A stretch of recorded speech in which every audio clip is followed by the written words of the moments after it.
Chapter 126, The Life-Buoy. Steering now southeastward by Ahab's leveled steel, and her progress solely determined by Ahab's level log and line, the Pequod held on her path toward the equator, making so long a passage through such unfrequented waters, descrying no ships, and ere long sideways impelled by unvarying trade winds over waves monotonously mild.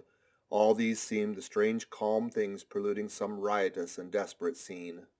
At last, when the ship drew near to the outskirts, as it were, of the equatorial fishing ground, and in the deep darkness that goes before the dawn was sailing by a cluster of rocky islets, the watch, then headed by Flask, was startled by a cry so plaintively wild and unearthly, like half-articulated wailings of the ghosts of all Herod's murdered innocents, that one and all they started from their reveries, and for the space of some moments stood, or sat, or leaned all transfixedly listening, like the carved Roman slave, while the wild cry remained within hearing.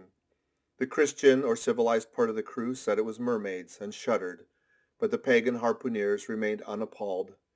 Yet the grey Manxman, the oldest mariner of all, declared that the wild, thrilling sounds that were heard were the voices of newly drowned men in the sea. Below in his hammock, Ahab did not hear of this till grey dawn, when he came to the deck. It was then recounted to him by Flask, not unaccompanied with hinted dark meanings. He hollowly laughed and thus explained the wonder. Those rocky islands the ship had passed were the resort of great numbers of seals, and some young seals that had lost their dams, or some dams that had lost their cubs, must have risen nigh the ship had kept company with her, crying and sobbing with their human sort of wail. But this only the more affected some of them, because most mariners cherish a very superstitious feeling about seals, arising not only from the peculiar tones when in distress, but also from the human look of their round heads and semi-intelligent faces, seen peeringly uprising from the water alongside. In the sea, under certain circumstances, seals have more than once been mistaken for men. But the bodings of the crew were destined to receive a most plausible confirmation in the fate of one of their number that morning. At sunrise this man went from his hammock to his masthead at the fore, and whether it was that he was not yet half wakened from his sleep, for sailors sometimes go aloft in a transition state, whether it was thus with the man, there is now no telling.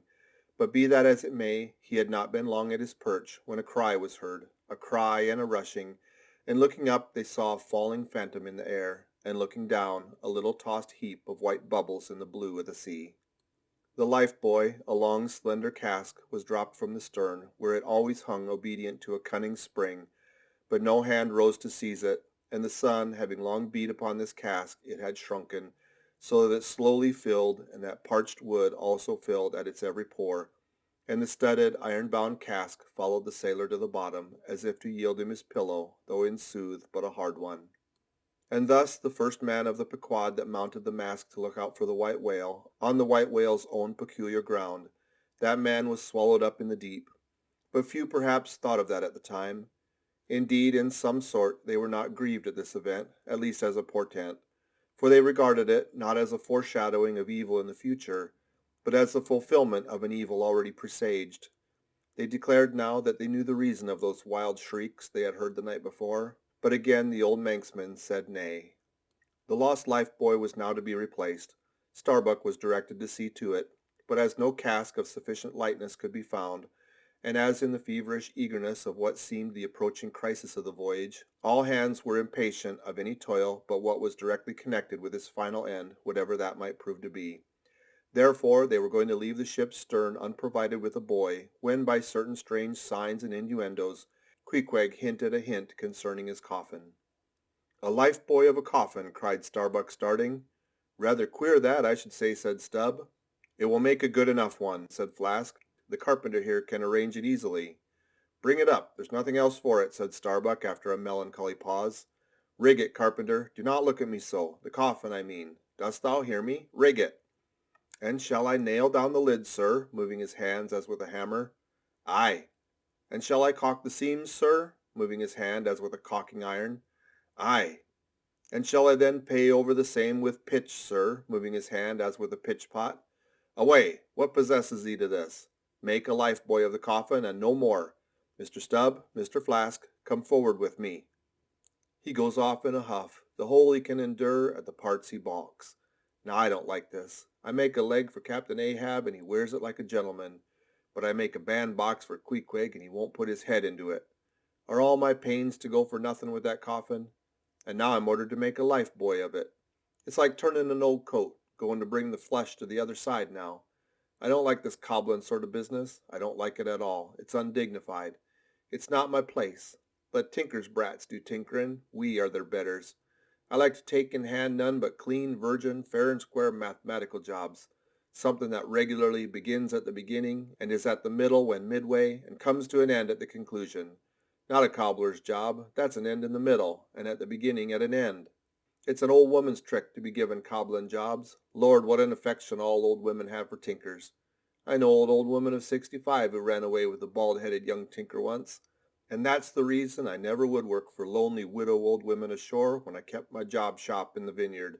They might have taken into their lonely old heads to run off with me. But hey-ho, there's no caps at sea but snow caps. Let me see. Nail down the lid, caulk the seams, pay over the same with pitch, batten them down tight, and hang it with a snap spring over the ship's stern. Were ever such things done before with a coffin? Some superstitious old carpenters now would be tied up in the rigging ere they'd do the job. But I'm made of knotty arrowstook hemlock. I don't budge. Cruppered with a coffin, sailing about with graveyard tray. But never mind, we workers in wood make bridal bedsteads and card tables as well as coffins and hearses. We work by the month or by the job or by the profit. Not for us to ask the whys and wherefores of our work, unless it be too confounded cobbling, and then we stash it if we can. I'll do the job now tenderly. I'll have me, let's see, how many in the ship's company all told? But I've forgotten. Anyway, I'll have me 30 separate Turk's-headed lifelines, each 3 feet long, hanging all round to the coffin. Then if the hull go down, there'll be 30 lively fellows all fighting for one coffin, a sight not seen very often beneath the sun. Come hammer, cock and iron, pitch pot, and marlinspike, let's to it. End of chapter 126.